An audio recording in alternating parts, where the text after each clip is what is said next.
Johnson ഓപ്റ്റിക്കൽസിൽ തിങ്കൾ, ബുധൻ, വെള്ളി ദിവസങ്ങളിൽ രാവിലെ 10 മുതൽ ഉച്ചയ്ക്ക് 1 മണിവരെ കണ്ണു ഡോക്ടറുടെ സേവനം ലഭ്യമാണ്. എല്ലാ ബ്രാൻഡഡ് ഫ്രെയിമുകളും ഇവിടെ ലഭ്യമാണ്. ഡ്രൈവിംഗ് ലൈസൻസിനുള്ള സർട്ടിഫിക്കറ്റുകൾ കൂടാതെ ഡോക്ടർമാർ നിർദ്ദേശിക്കുന്ന എല്ലാ തരം കണ്ണടകളും ജോൺസൺ ഓപ്റ്റിക്കൽസിൽ നിന്നും ലഭിക്കുന്നു. ജോൺസൺ കണ്ണട വ്യാപാരം, ഡിവൈൻ ആശുപത്രിക്ക് എതിർവശം, വടക്കാഞ്ചേരി. മുൻ യൂത്ത് കോൺഗ്രസ് അധ്യക്ഷൻ രാഹുൽ മാങ്കൂട്ടത്തിനെതിരായി ഉയർന്നുവന്ന ആരോപണം അതീവ ഗൗരവം ഉള്ളതെന്ന് മുഖ്യമന്ത്രി പിണറായി വിജയൻ. ഗർഭം ധരിച്ച സ്ത്രീയെ കൊന്നുകളയുമെന്ന് പറയുന്നതൊക്കെ വലിയ ക്രിമിനൽ രീതിയാണ്. എത്രനാൾ രാഹുലിന് പിടിച്ചു നിൽക്കാൻ കഴിയുമെന്നറിയില്ല.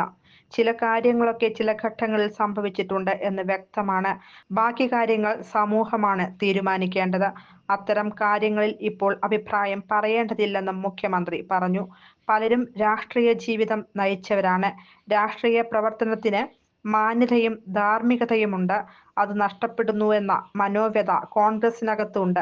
തെറ്റായ നിലയിൽ പ്രമോട്ട് ചെയ്യാൻ ചിലർ ശ്രമിച്ചെന്ന വാദവുമുണ്ട്.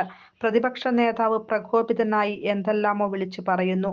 മുതിർന്ന നേതാക്കളുടെ വരെ അഭിപ്രായം കേട്ട് പ്രതികരിക്കണമായിരുന്നു.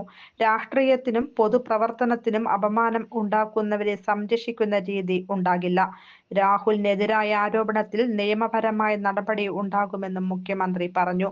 യുവതികളുടെ ലൈംഗിക ആരോപണങ്ങളുടെ പശ്ചാത്തലത്തിൽ രാഹുൽ മാങ്കൂട്ടം യൂത്ത് കോൺഗ്രസ് അധ്യക്ഷ സ്ഥാനം രാജിവെക്കുകയും കോൺഗ്രസ് രാഹുലിനെ പാർട്ടിയിൽ നിന്ന് സസ്പെൻഡ് ചെയ്യുകയും ചെയ്തിരുന്നു.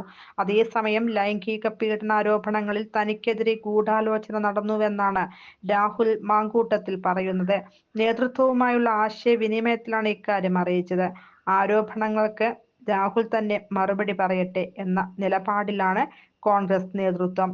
News desk, anytime news. കൂടുതൽ വാർത്തകൾക്ക് ഞങ്ങളുടെ ചാനൽ സബ്സ്ക്രൈബ് ചെയ്യുക. ഫേസ്ബുക്ക് ഫോളോ അപ്പ് ചെയ്യുക. വാർത്തകൾ വേഗത്തിലറിയാൻ എനിടൈം ന്യൂസ്.